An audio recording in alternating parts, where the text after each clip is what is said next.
Hi, welcome to Book Passage, our holiday talk, which has become one of my favorite traditions because I get to see all of you in person, and also I get to know that there are people all the way across the world, and I get letters and emails from people who tell me where they live and that they've watched, and I'm amazed. And this is true of our events too.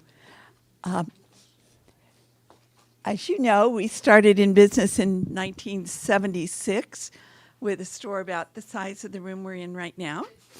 And I see people here who probably were there in 1976. I have people on my staff who were there, but their mothers were holding them when they were there. It has been incredibly satisfying to be a bookseller. And one of the most satisfying things has been my customers, both here who come here into the store and those who are far, far away. And the other is the people who choose to work here. Could we get some more chairs? Thanks.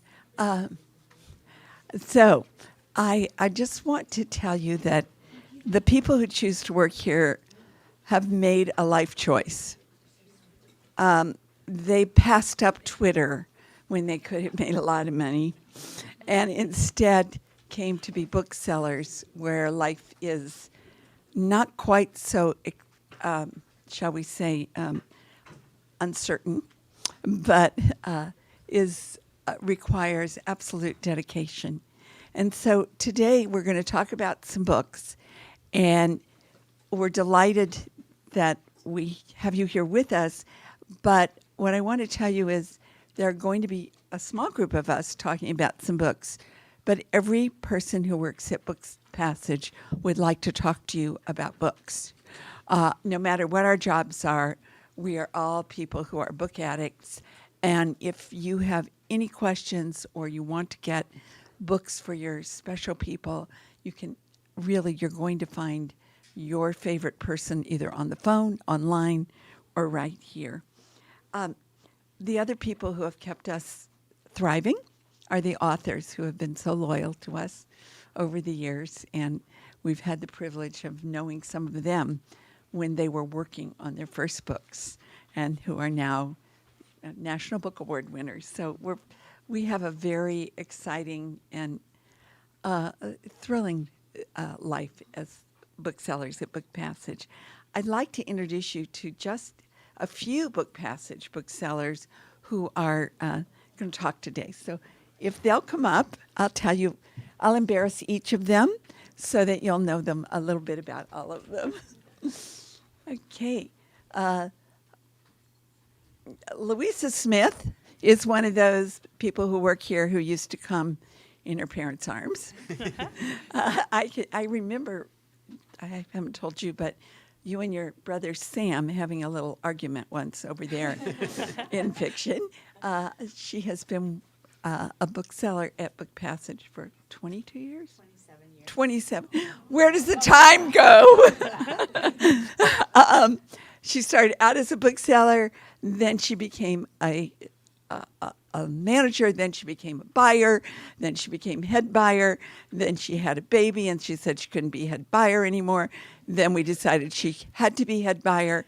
Then she moved to Los Altos, and we said that will not stop us. You still have to be doing this job. We were into remote work when everyone had not heard of it.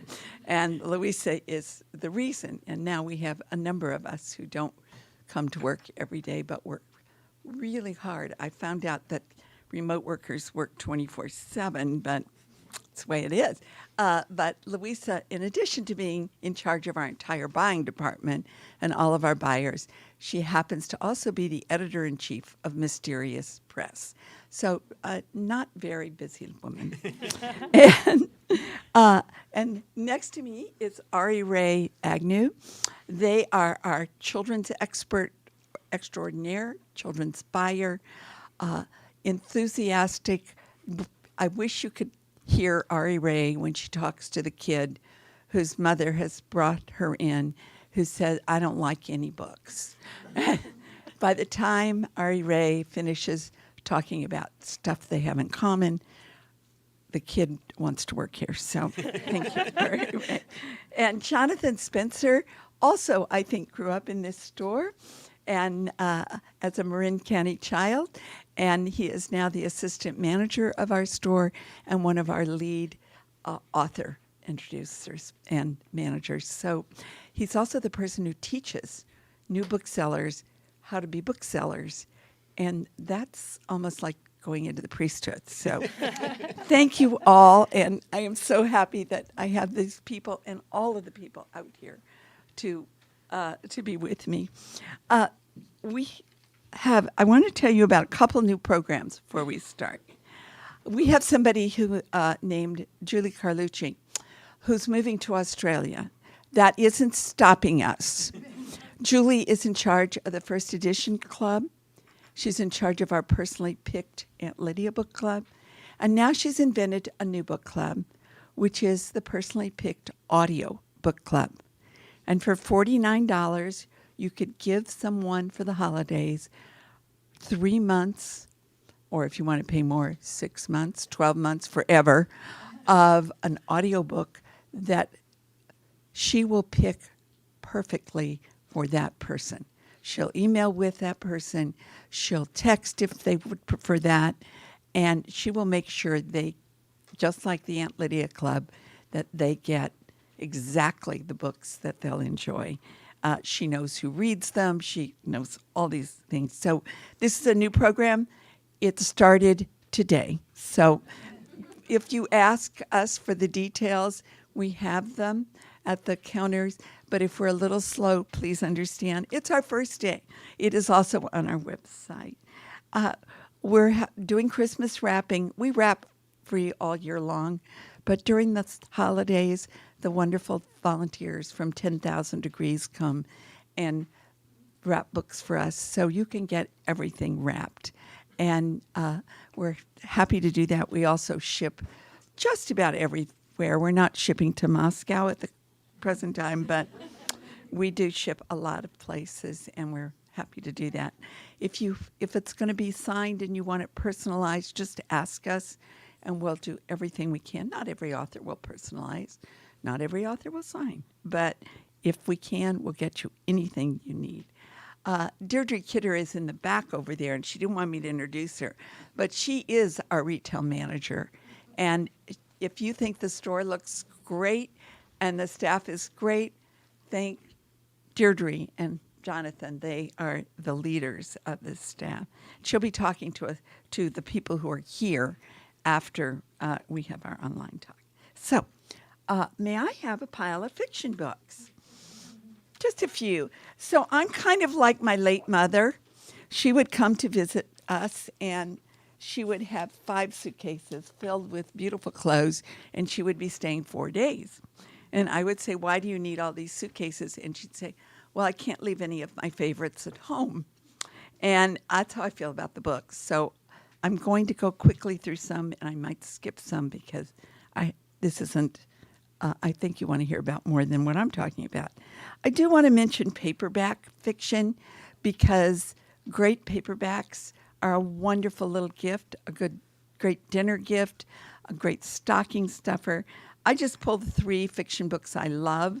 Louise Erdrich, The Sentence, which is set in Louise's own bookstore in the Twin Cities, and it's called Birch Bark Books if you're ever in that neighborhood.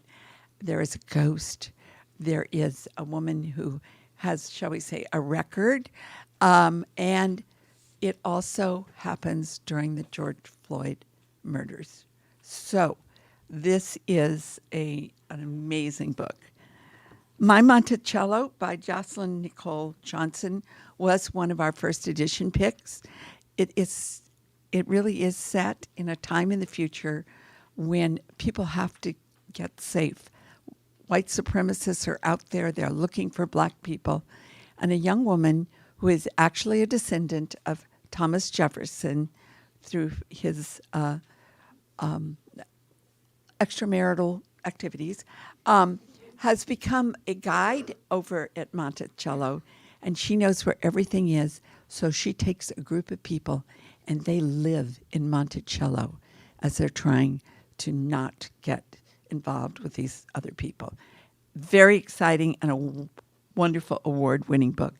And one of my favorite Marin authors is Jasmine Darznik, whose book The Bohemians is starts out in 1918 in San Francisco as the soon, not quite soon, but eventually to become famous, Dorothea Lange, the photographer, arrives on the ferry at the ferry building with a camera and $10.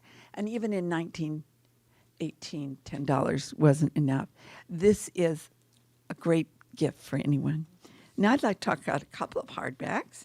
Trespasses by Louise Kennedy. I've talked to some people about this before. I love it. It is our December 1st edition pick. It's set in Ireland during the Troubles, and this young woman is a teacher in a Catholic elementary school. There is one little boy who's very poor, who she realizes is also very bright, and nobody is good to him, including the priest. She works for her brother in her brother's pub after each day teaching. And who walks into the pub but a really handsome attorney, barrister, who is Protestant but makes his practice representing Catholics who've been arrested by the British Army. The British Army also comes to the pub. Anyway, she gets, shall we say, way too involved with this man, but it is a fabulous book. Demon Copperhead by Barbara Kingsolver. I've talked about this last couple months ago because I love it so much. It's a book about nature. It's a book about drug addiction. It's a book about Appalachian. It's a book about hope. Barbara lives in Appalachia. She has seen what has happened there. But she also was traveling in England, and she went to Charles Dickens' house, and she sat in the room where he wrote David Copperfield. She'd been trying to figure out her book, and she realized it was David Copperfield in Appalachia. And so this is a book to treasure. Amazing. Okay, Louise Penny. I love Louise Penny. I was a little upset because I didn't get an early copy. I don't want to accuse anyone of stealing it at the post office, but I think they did. So it came in to go on sale today, but they'd arrived on Friday, and I stole one and took it home, and that's all I did this weekend, was spend the weekend with Louise. A World of Curiosities. It's about art. It's about, of course, it's Louise, Crooked Cops, Three Pines. We all want to live in Three Pines. Lots of food. Do be sure you've eaten before you start. And it is the most intricate, fascinating story. Gamache becomes even clearer in our minds as to who he is. And they find a painting that is very puzzling. And in unlocking the story of the painting, they find a killer who Gamache has been haunted by for years and years. Gorgeous book, A World of Curiosities.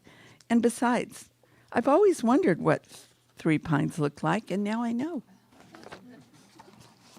On the Rooftop by Margaret Wilkerson Sexton is one of our first edition picks, a marvelous book. Set in the Fillmore in the 60s, a black family lives there, as did many black families. If you were here in the 60s, you might remember the old Victorians, and the grandmothers would sit on the porches and watch everybody else's children before it got improved and redeveloped. But this mother is a nurse. She works 12-hour shifts 3 days a week, and the other day she's home watching everybody else's teenagers. She has 3 daughters. They're very talented. She thinks they are going to be superstar singers. They have other ideas. And the last one I just want to mention is Lucy by the Sea by Elizabeth Strout, the great author of what's her name, and but this Lucy has nothing to do with the original story. She is an author, and she has an ex-husband named William. Her last book was "Oh William," about when her ex-husband suddenly needed her. Here he comes to her and says, "The pandemic has hit. You've got to get you out of New York. We're going to live in Maine until it's over." She thinks it's going to be 2 weeks. She leaves her computer. She leaves everything. And of course, we all know the pandemic was not 2 weeks. Gorgeous book about friendship, about love, about nature. My book club is reading it. One of the members of my book club has reserved 8 copies. So do I have more fiction? This is No. actually history. No, I need to ask Louisa to come up. You're next. I'm next. Jonathan, you are next. Hi there. I just wanted to say that when I get into this season, I just get cozy with mysteries and thrillers, and it's just kind of I'm addicted to them at this time of year specifically. So I just leapt in and read 2 really great police procedurals that I think are wonderful for the holidays, especially if you like these particular authors who are just wonderful every single time. I'm going to start with Laurie R. King, who I got addicted to back in the 80s with The Beekeeper's Apprentice and Mary Russell stories with Sherlock Holmes, and I never really delved into her contemporary ones, and I'm just beginning to do that now. And I just love the way she writes, and the reason I love this one, which is called Back to the Garden, just came out. The reason I love this the most of her works recently is because it is a Bay Area book. It is about the San Francisco Bay Area. It has resonances through about 50 or odd years of history. There's several time periods that are covered in this particular novel. And what it is so fascinating is that it delves back into the time of the 70s when there were many serial killer problems in California. There was,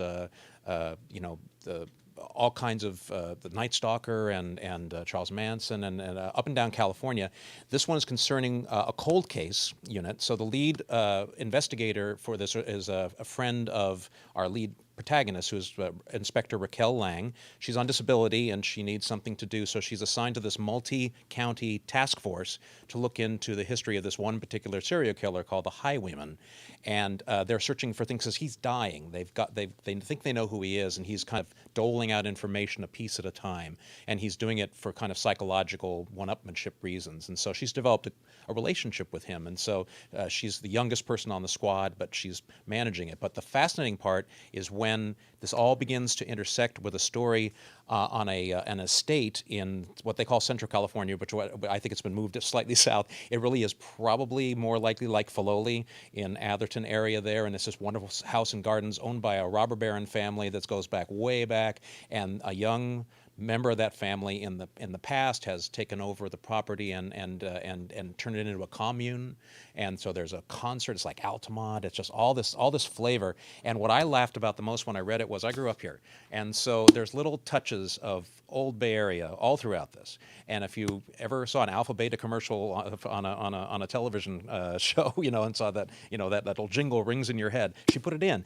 So she's just got this great sense of old California. New California's contemporary, but it does hop around, and it's a mystery. It's a history lesson. It's fun. It's a really great read. And I'm going to take my second choice here is because these are equally great. You never go wrong with Michael Connelly. This is Harry Bosch and Renee Ballard's latest pairing, and it is just stunning. It is one of those books that's going to stay with you for a long time. I love Michael Connelly's work, and I've been reading him for a long time. And one of the things I enjoy the most about it is that the characters are so true to each other across the novels, and the history that he has. You can sense it in every setup. And Harry is not into authority, and so he's been pushed to the sidelines for many different reasons. But he's brought back into yet another. This is another cold case story, which I find fascinating. And I think that the most interesting is it pairs him up with Renee Ballard, who was left the force and is now been given this plum assignment of running an open unsolved unit to search for historically cold cases and to review them and see if there's anything that modern DNA technology and investigative techniques can find. She puts together a team, and she decides to draw in Harry as a consultant for this. He's now out of the force, and with the promise that he can work on a case that has been disturbing him for a long time, the murder of a family by a serial killer, and he's been trying to solve it for years. With that promise, he's allowed to come in, but only if he solves the number one case on their blotter, which is the murder of the sister of the LA councilman who actually sponsored the force. So there's Harry backstory, there's Renee backstory, there's all kinds of interactions with the team members, there's genealogists, there's former district attorneys, there's all these people working together to tell this fascinating stories, and there are actually two stories running in parallel, and it is heartfelt and interesting and everything you want in a Michael Connelly novel. It is a great pick for the holidays. I'm just going to leave it off at that and say read mysteries, and I'm going to pass it on to Louisa. Yes. I'm just going to grab my mask. It's not part of the scene. Thanks, Jonathan. That was great. And since this is my first time at the microphone today, I'm just going to take a moment to thank all of you for being here and thank Elaine. Isn't she incredible? I mean, I can't tell you. There's a reason that some of us have been here this long and commute this far, and it's because she's really an inspiration. And she inspires me to do my work every day, and I'm always impressed when I listen to her talk about books. I read these books months ahead of time, and when I hear her speak about them, I think, oh, I want to read that again.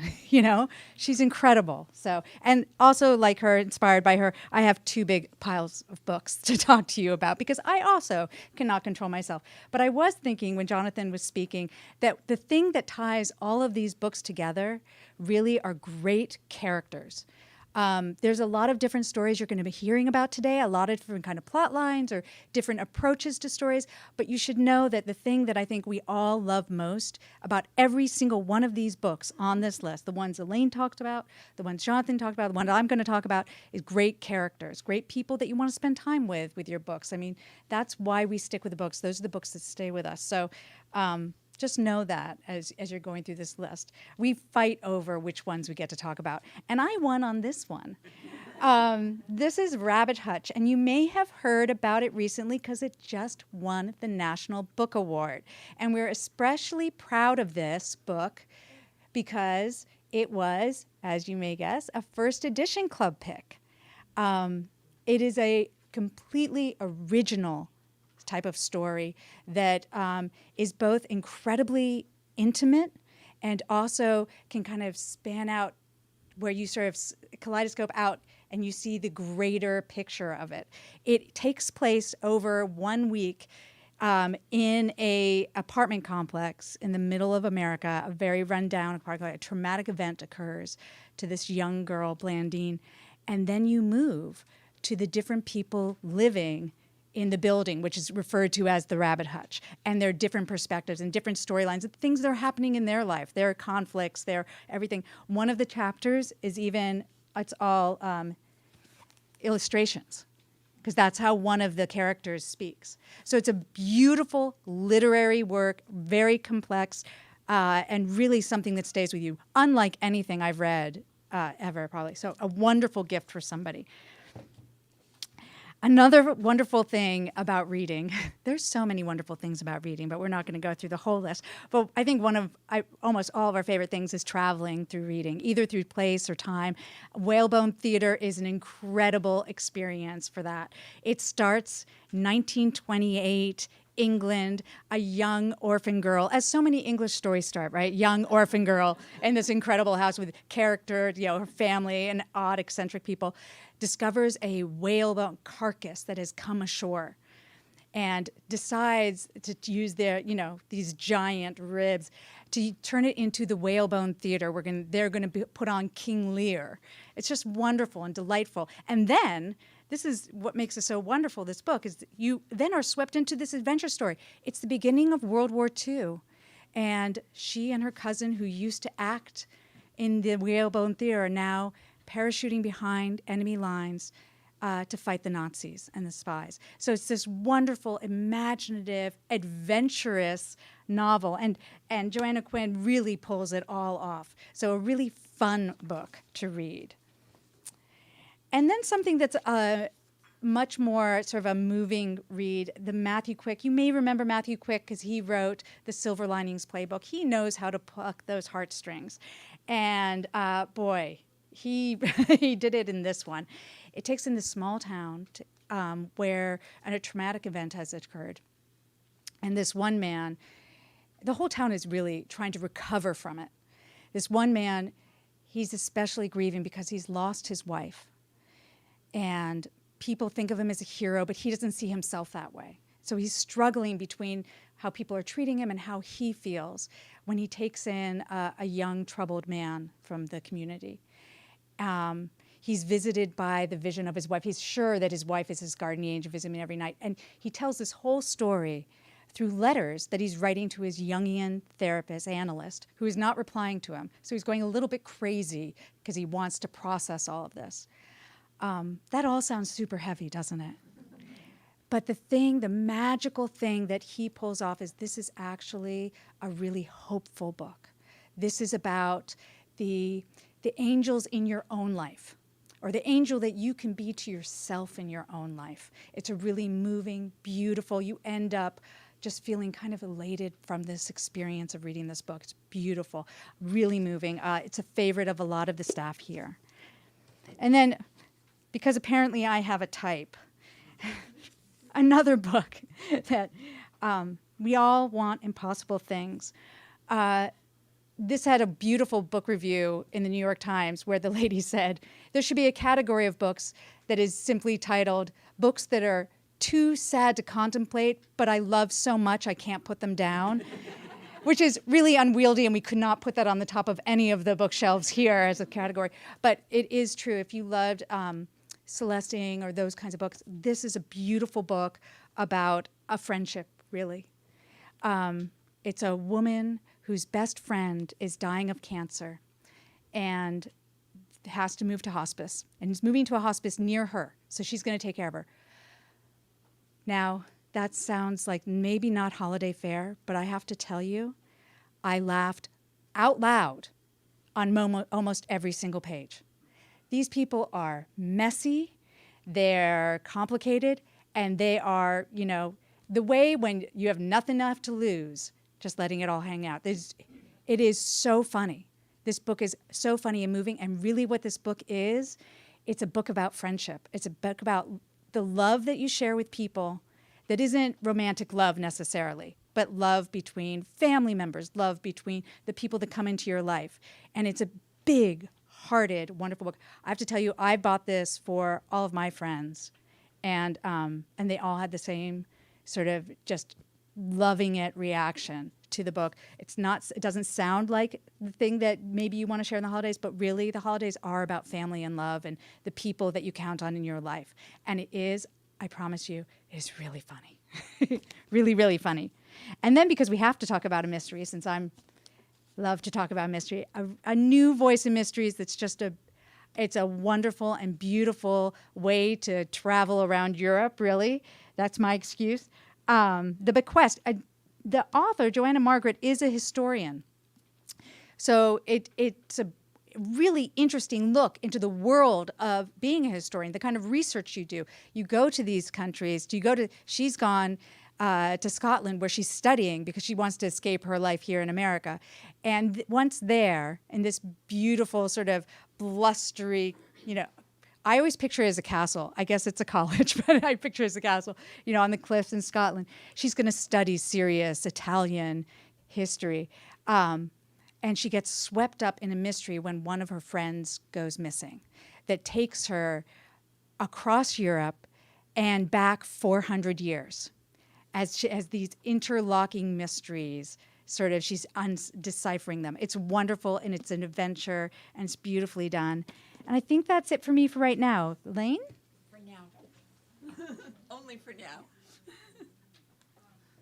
You can see why moving way down the peninsula was not going to stop me about that. I'm ready to talk about a little nonfiction. paperback nonfiction for your stocking stuffers, These Precious Days by the great Ann Patchett. I love this woman. When the pandemic hit, she was one of the first authors to step up and have a conversation with me. I was scared to death, and it was the most fun I've had in years. But These Precious Days is about a friendship. It's about her friendship with her husband, with other people in her life, but the main one is a woman she meets through somebody else who comes and ends up living in Anne and her husband's house while she has her cancer treatment. I know you're sick of cancer, so are we, but this is so beautiful. This is only one of the essays, but if you don't read anything else, read that, because it really will focus on what is so precious about friendship. My Travels with Mrs. Kennedy by Clint Hill, who was the Secret Service agent who you saw on the back of the car during the assassination. He was actually Jackie Kennedy's agent. And we had an event here a few weeks ago. I don't know if you were here, but somebody, the book wasn't about that, but somebody asked him why he was the only one that was on the car. And he said because his job was to take care of the First Lady. And I thought, well, but whose job was it to take care of the president? Anyway, they were all looking at where the shots came from. He traveled with her both before and after the assassination. Their friendship grew and grew. And we get to go to Pakistan, to India, to Italy, everywhere that you might like to go, but it might be a little trouble. If you go with Clint and the Secret Service, it might be a little different. But what's fascinating about this book is Clint Hill never talked about his life as a Secret Service agent until this young journalist got him to speak, a woman named Lisa McCubbin, who grew up here in Marin County. Lisa got him to speak, and he has told us so much in various books, but they are now married, which I love. They decided to close the house that Clint owned back in Virginia. And how many of you have had this experience where you're closing someone else's house or your own, and you think, I'll just throw everything away, and then you find treasures? And they found treasures about his time with Jackie Kennedy, things that he didn't even remember that he had. One of my favorite, though, is she saw the Secret Service agent using a spy camera that looked like one of these pens, and he could use to take pictures, and she wanted one herself. And so she insisted that they give her one. Clint didn't have one, but after she got one, he wanted one too. And so I'm not sure if it was hers or his that they found. Let's talk about some history. The great John Meacham has written And There Was Light. This is about Abraham Lincoln and the American struggle. Now, I know that I have sold you all 50 books on Abraham Lincoln. And every time I tell you, but this one's different. This one's different. And first of all, there are these gorgeous color pictures in it, which makes it a real treasure. But this man, John Meacham, was an editor before he became famous in his own right as a writer. He knows how to tell us the story without embellishing the facts, but based on the facts. Now, if this book seems a little bit long, just know that in the back, there are hundreds of pages, I think, not quite, of notes on why he knows what he knows. So if somebody says, oh, well, that didn't happen, you can say, well, look here.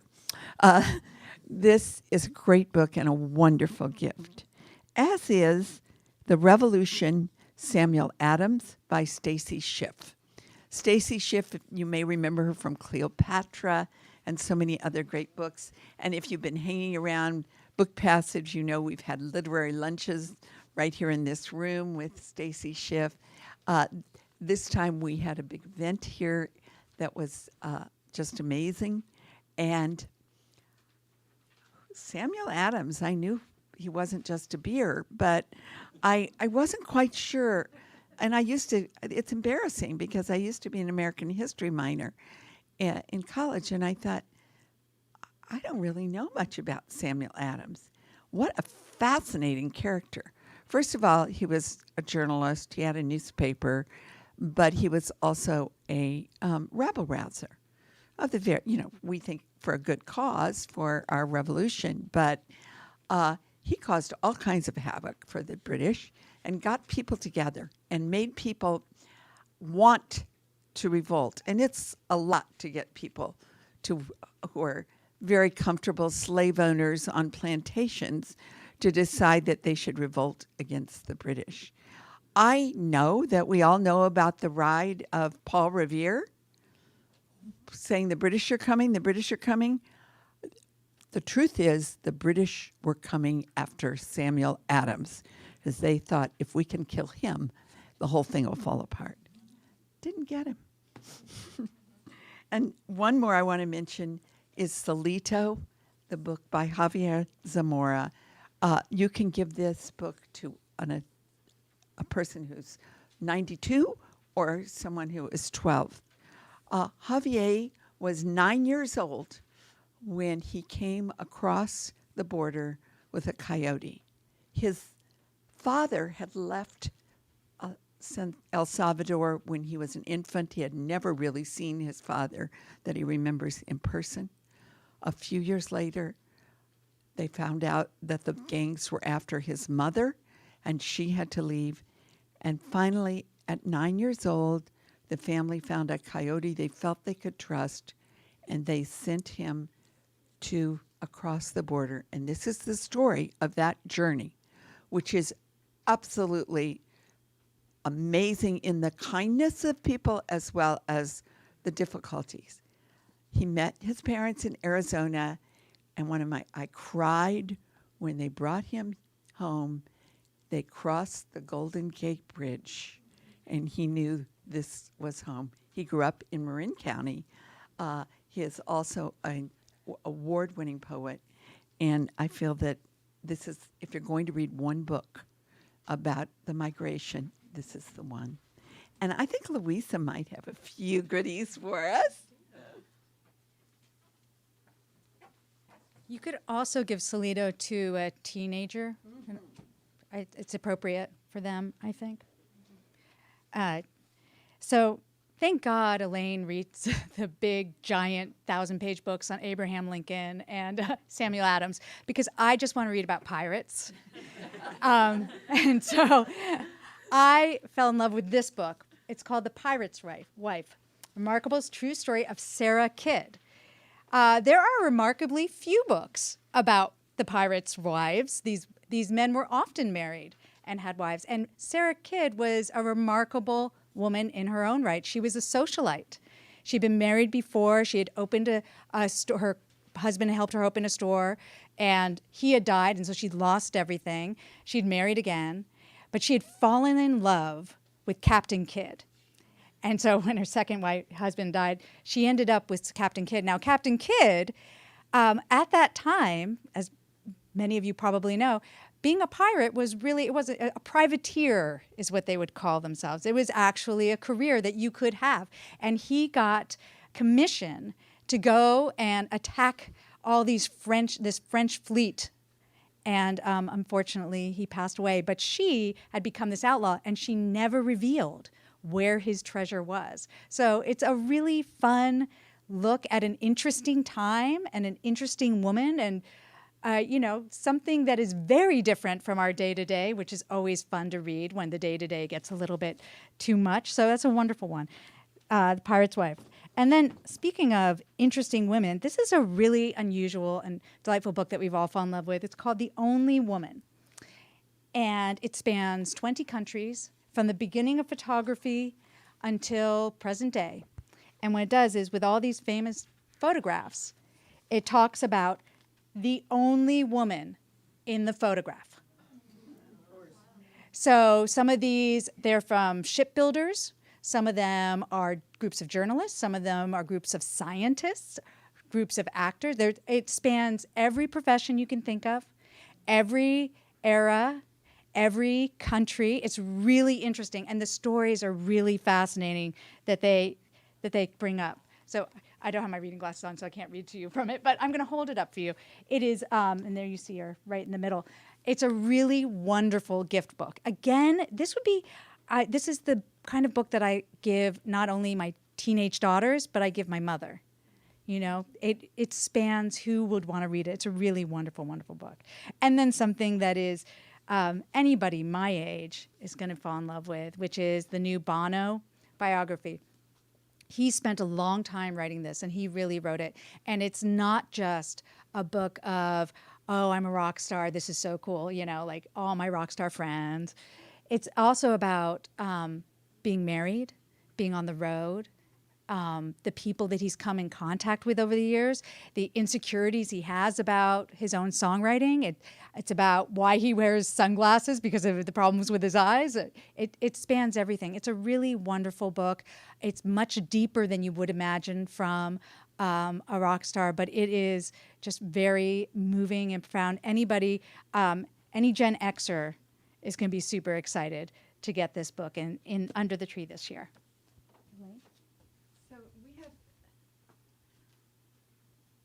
And I have to say about Bono, I didn't even know who Bono was. And I picked up the book, and it's really embarrassing for my children, but I picked up the book, and I found here was this child who grew up in Northern Ireland during the Troubles. And I just fell in love with him. And I have never met the adult, but I am in love with him. So give it to everyone, even someone who doesn't know what they're talking about. I just want to tell you about this one, which is a bridge between biography, history, and nature. Another little book. I have to admit to you, I only started it after I finished Louise Penny, so I haven't finished yet. But what I've read is fascinating. I'm going to be here on Sunday at 1 o'clock when we have a hybrid event, so wherever you are in the world, 1 o'clock Pacific time, you can hear Douglas Brinkley talk about Silent Spring Revolution and the way the whole movement happened with the amazing Rachel Carson, I'm sorry, the only woman in the room, you know. But Rachel Carson moved people you would not think would be moved. But it also talks about Richard Nixon, Lyndon Johnson, Kennedy, of course, Cesar Chavez, all kinds of people who, because of a lot of what she started, made the environmental movement happen in a time when Republicans and Democrats believed that we needed to come together to do something. So, great gift, and I also promise you there are hundreds of pages of notes, so you don't have to read it forever. And now Louisa has some excellent nature books. Douglas Brinkley really is one of the best historians out there. If you've never read him, all right, pick up any of his books. This is just such a dream for a nature lover, but also a historian would love it because he really delves into all that. So there's so many good nature and science books this year. So I'm going to talk about a few of our favorites. Siddhartha Mukherjee, The Song of the Cell. You may know him. He was the Pulitzer Prize-winning author of The Emperor of All Maladies. He's an incredible scientist, and this time he goes looking really deep down into the little building blocks that make up us. And he talks about how scientists are now manipulating them to create the new human. This is a masterclass in biology. It is fascinating, the kinds of things he connects between what is happening inside your body and then what is happening inside the science labs to try to influence what's happening inside your body. Really, really interesting. And we are lucky enough to have some signed copies still. We just heard him speak at the Kidney Foundation, and it was fascinating. Alexandra Horowitz has been called the Mr. Rogers of puppy education, Mr. Rogers of nature. I like to think Elaine is a good Mr. Rogers of book talks, isn't she? She makes you feel warm and welcome and that you could understand everything. That's the way Alexandria Horowitz is. She spent a year observing her own puppy and his behavior and studying all the science behind puppies and their behavior. And each one of these chapters, I mean, if you love dogs, you will love this, even if you don't have a puppy right now, because it's not only insightful, but it's joyful. Every single chapter makes you feel good as you read about these delightful little creatures. And maybe you'll even be inspired to get another puppy. How to Speak Whale. Tom Mustill, this all began when he was out kayaking one day with some friends, and a whale breached and almost knocked him out. And he became obsessed with them. And there's a lot of interesting information out there about whales because, as he talks about, back when in the Cold War, U.S. was trying to listen to Russian submarines, and they kept hearing these noises. And it was the whales communicating. And so he looks into this. They start going to recordings and stuff. He really starts going around the world studying these communities, and they discover that these are communities. They never really fully decipher what the whales are saying, but it does uncover how whales are interacting with each other, with their environment, with other creatures around there. You hear about the birds that they're catching on these recording devices as well. It's a wonderful, delightful book for a nature lover out there. And then this one is just one that I just find so delightful. Charles Cockerell is a astrobiologist. He's maybe UK's premier astrobiologist, if you ever knew that there was such a thing, which I did not. And he was inspired by being in a taxi in India, and the taxi driver asked him, they started talking about his job, and he asked him, well, if there were life on other planets, what kind of government do you think they would have? And so he started thinking about it, and he breaks down different questions. So this is the inspiration. Questions he's been asked in various taxis around the world who ask him about his job, and he gives serious answers to it. He's not flip about it. He's serious answers, but he makes it so simple that you could understand it, which is really fascinating. So I just absolutely adore this book, Taxi from Another Planet. Elaine, do you want to?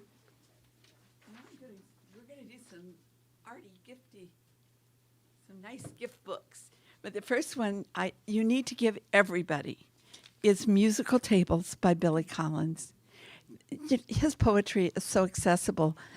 You can give it to everybody, but then when you really sit down to read it yourself, you realize sometimes it's really funny, sometimes it's beautiful, always it's beautiful, but it's deep.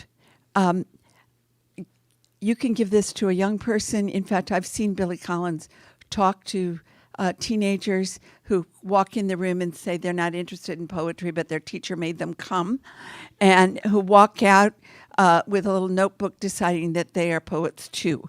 So, you can give it to someone my age or even older if there are such people. One of my favorite ones, I think I have it memorized. If I get anything wrong, forgive me. But it's called 3 a.m. My Hand's Asleep. That's a start. These are short poems. Some of them are longer than that one, but. And then I'm going to move on to an art book, Frida Kahlo, the painter, and her work. There have been lots of books about Frida. She still fascinates all of us, but this one is particularly incredible. You really get the story of who she is and her work. I knew that my granddaughter, Laura, was going to be a winner when she was about 7 years old, and she decided to go as Frida Kahlo for Halloween. But do look at this book. It is absolutely fabulous. And now I'm going to ask Louisa, because she's got an incredible pile of books here. I'm not sure how Elaine managed to give me all the rest of the books to talk about today. She's very good at what she does, so. It's called, what's that called? Delegation. Yeah, delegation. Yeah, I'm a little suspicious. But I love these books, so I hope you will too. A lot of you know Myra Kalman and her art. Do you recognize her from The New Yorker? She's just such a beautiful artist. This is her latest. It's a wonderful size. And they're these beautiful, the title is Women Holding Things. And as you might guess, they're all pictures of women holding things. Here is a woman holding a dachshund. And she writes little things with them as well. Sometimes it's just the title of the picture. Sometimes it's a one-page reflection or essay. She's very funny. She's really lovely and delightful. Oh, look, that's the queen, isn't it? Oh, no, it's her grandmother. My grandmother in pearls holding the weight of the world on her shoulders. Her legs as big as tree trunks. It's a delightful book. It's a really wonderful gift book. Every year, we also like to show, because we have a lot of bird lovers. Here in Marin, a lot of bird lovers. We're very lucky. And we always like to show a beautiful bird book. This year, there are two. And they could not be more different. Bird Planet by Tim Lehman. Just gorgeous, giant photos of birds in nature. I'm just randomly opening it up here. You see, there's just, you can't help. It goes all over the world. It really captures not just the bird, but the bird and the environment that the bird is in, which is such a delight. And then completely differently, this is inspired by those beautiful old paintings, prints of birds. These are homage to the bird. Now, what you may not be able to tell from your seats, these are photographs. They're actually, I believe they're photo collages where he's photographed the plant and the bird and then put it together. I don't think he actually got the bird to be on it. But that would be impressive. You could tell the person you gave the book to that he did. They're just gorgeous. I just love them so much. I kind of want to just cut them all out. Don't tell the publisher this. Cut them all out and frame them. They're so, look at that. They're amazing. But they do reflect sort of that old-fashioned sense. So it's a beautiful, beautiful book. From here, I'm actually going to go to cooking. No, sports? Sports. I'm going to go to sports. It is unusual for us to have, usually there's like one big sports book a year. This year, there are three. And so forgive us, we're going to talk about all three because people in your life, you may have a baseball fan or a football fan or a soccer fan, and you definitely are going to want one of these books. So 28 is the tribute to Buster Posey. And it's done by Bruce Mangan. And it's absolutely beautiful. And Buster actually was very involved in this. We like to say it's a requirement to work here that you have to be a Buster Posey fan. So we all love this book. This covers his entire career.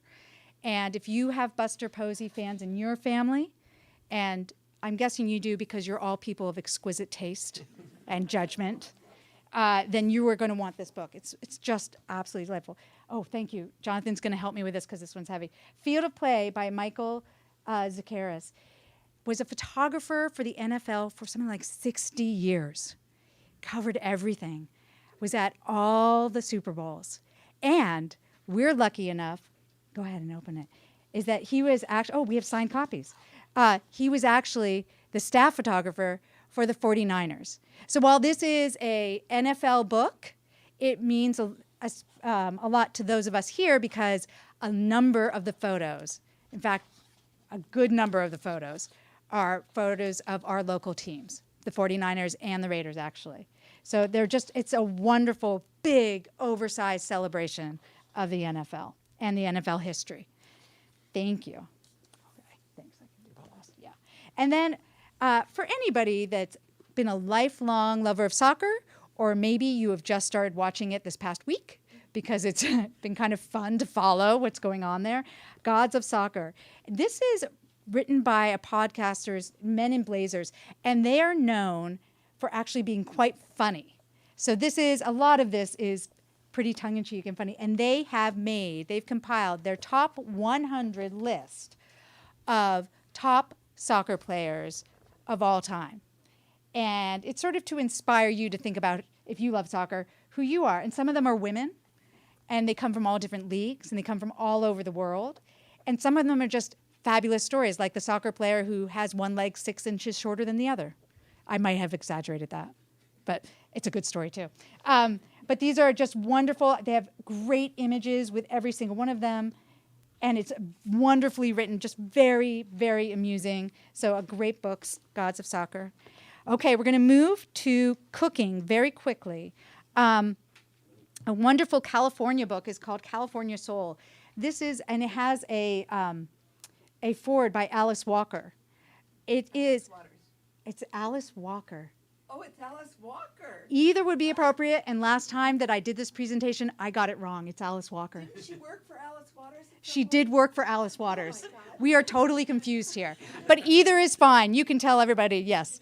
It is, but it's an incredible story that follows her movement from the South to California. So these are dishes that are based in Black traditional Southern food, but they're updated for a California vegetable-forward, fresh palate. They're really wonderful. Plus, she also follows, look at these. I mean, just gorgeous. She also talks to different people. She really covers the history of the region, of different Black producers, Black farmers, other people in the culinary industry that don't often get a voice. It's a really wonderful gift book. And I just fell in love with all those dishes that I don't have any expertise in that kind of cooking, and it just brings it all to life, even if you've never had that kind of food before. But speaking of food that I have had before, Ina Garten, who we all love because she adds an extra pound of butter to every single thing, and that makes everything better. During the pandemic, she'll say, even she got sick of cooking. You know, it was a long time in our houses cooking for ourselves, wasn't it? And so she actually started thinking about how to make food fun and easy using things often that she was buying. So this is about how to cook big, wonderful, luscious meals, but easy, being easy and kind to yourself. Using that frozen something or other from the market, or using the rotisserie chicken that you already picked up. And they're all just wonderful. I mean, they're still incredibly delicious. And you might actually cook from it because it's really usable with all of the hacks that she's done. Just, these are the things that she wants to eat over and over and over again after spending 2 years eating the things that she wants to eat over and over and over again. And then one of our customers' favorites, Smitten Kitchen Keepers. I don't know if you know Deb Perlman. You often see her in the New York Times with her recipes. She was a food blogger for years. And again, beautiful food, but actually very easy to cook from, which is always delightful. And she updates a lot of traditional recipes for a more contemporary palate. Just look, those peach crumb muffins. Everything in here is delicious and easy to make. Elaine? Oh, you're fantastic. Before I turn this over to Ari Ray, I just wanted to say that we are having an event with Deb Perlman in January.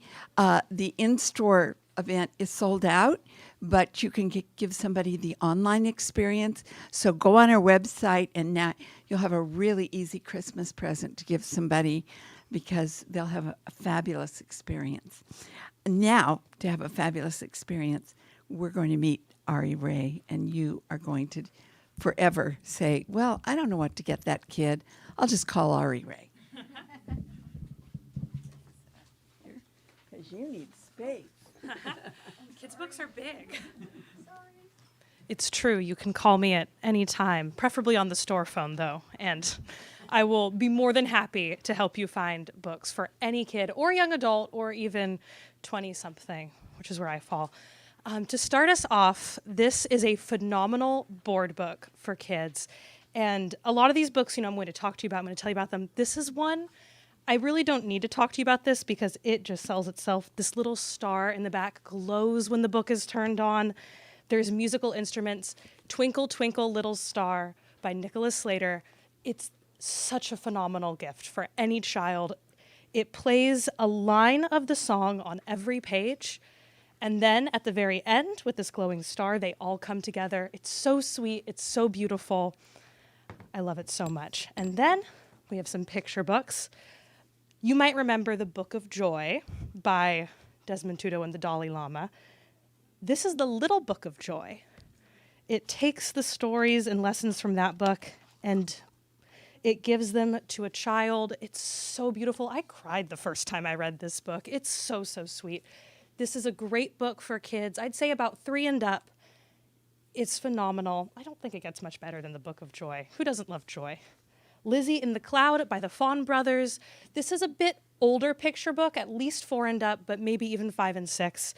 Lizzie is taken on a stroll through the park with her parents who buy her a pet cloud. And she's given a list of instructions for how to care for it, but one very important critical instruction is missing. And Lizzie has to figure out how to take care of her cloud. This book is so beautiful. I know I just showed you the illustrations, but I'll show you more anyway. It's so pretty. It's a really sweet, heartwarming story about what it means to take care of something. And speaking of taking care of something, also very important to take care of our homes. Farmhouse by Sophie Blackall, another great picture book for kids in that age range. This one is about an abandoned farmhouse on the side of the road, and this gorgeous collage-like illustration tracks it over the years as a family grows up, until finally the artist and author of this book wanders through the farmhouse and discovers its history. It's so sweet, it's so beautiful. Let's see, this one is kind of a special. It's not on the list, but I wanted to talk to you about it today. This is a book by the Ink Program. The Ink Program has been meeting at Book Passage. It's a group of kids who come together to write these books. They're all really, really fun, and they also illustrate these books themselves. So if you want to see what some of our local young authors in Marin are doing, check these out. We have them on the shelves here. These are for 8 to 12. Also for 8 to 12, Morning Sun and Wuhan. And this is a chapter book, but it has recipes in it of food from the Wuhan region in China. This book follows a young girl whose father is a doctor right when the pandemic hits. She's having a very hard time coming home alone every night. You know, none of her friends can see her because, of course, COVID is keeping everyone indoors. She starts to cook for her community, bringing food to everyone, and it brings everyone together in this time of isolation, and kids love cooking, so they can try the food from it for themselves, and we have signed copies. There's also a new Diary of a Wimpy Kid, great for 6 and up. This one is honestly one of my favorite Wimpy Kid books yet. It follows Greg as he's tagging along with his brother's band, who has the very promising name Loaded Diaper. It's a really, really fun one. You get to see high schoolers making very bad music and Greg learning about the highs and lows of stardom from his older brother. All right, let's move over to some nonfiction before we get to graphic novels and YA. Unstoppable Us. This is a great book for about 9 and 10, maybe up, about the history of human evolution, how we spread across the world and became its dominant species. I love books like this because evolution kind of straddles the line of history and science, I find. Lots of different areas from both of those fields come together, you know, biology, biodiversity, the way that evolution has occurred, genetics, but also culture, how that has developed throughout human history. It's a really fun book. There's gorgeous illustrations. It's very vibrant read. I love kids nonfiction. They get so many fun pictures that adults don't always give us. And it's a really sweet story. I think that learning about ancient human culture is so empowering. It's amazing to learn about the ways that humans have been developing and being kind to each other for hundreds and hundreds and hundreds and so long. This is a very different nonfiction book, Aquatic Life. This is more of a gift book. It's gorgeous. Look at this gold on the page. This is a great book for any kid who loves science, and I love books like this because for younger readers who might still be coming into themselves, they can just open and enjoy a few pages at a time, and it will still be a really wonderful, vibrant reading experience. Older readers who have a longer attention span might sit with this for hours reading through the pages. It's a wonderful, wonderful, wonderful collection of facts about aquatic life. We in the Bay all love our marine biology, as I'm sure you know, and this is a great gift for anyone in your life who you think will love it too. All right, let's see. This is a YA book, Pretty Dead Queens, great for 14 and up. I really struggled with picking which YA book I was going to talk about because at that age group, when kids have been reading for longer, they know what they like and they can get pickier. I picked this book because this is quintessential book passage. We love our mysteries. This is a really fun mystery read about a young girl whose mother has recently passed away, and she finds herself moving in with her estranged grandmother in Northern California. Now, her grandmother is a matriarch of the mystery genre. She has been writing these unputdownable thrillers and has a huge cult following. Every year, all of her fans come to their hometown, this small town near the coast in NorCal, something like this area, for a mystery conference where a lot of writers talk about their craft. Just a little familiar. And then, on the night that the conference kicks off, there is a copycat murder of the murder in her grandmother's debut novel, which was itself based on a murder she experienced way back when she was in high school. So our protagonist has to solve both cases, one in the present, one in the past, and see if they're copying the book or if they're copying the actual crime. It's really, really fun. All right, now graphic novels. The Flamingo is a beautiful, beautiful book that's straddling the line between pictures and text. There's very few words in it, but the illustrations are this gorgeous, gorgeous watercolor. This is about a young girl who visits her grandmother every year in Thailand, and her grandmother tells her this beautiful, beautiful story about a flamingo egg that she rescued and raised. It's a really, really sweet story about coming together through time. This one is great for, I think, 6 and up because you don't really, need that much in the way of language comprehension yet, but the story is very emotionally complex. And speaking of complexity, let me round this up with my favorite book this year, Leviathan. I will not shut up about this book. Anytime I walk by someone in the graphic novel section of the kids section, I just go, you should check out Leviathan. Have you read Leviathan? I love this book so, so much. I actually gave my partner 2 copies of it to bring it to his classroom, but maybe don't tell kids that you give it to, that teachers are handing it out. It's a really, really fun choose-your-own-adventure story that is playing with Hobbesian philosophy.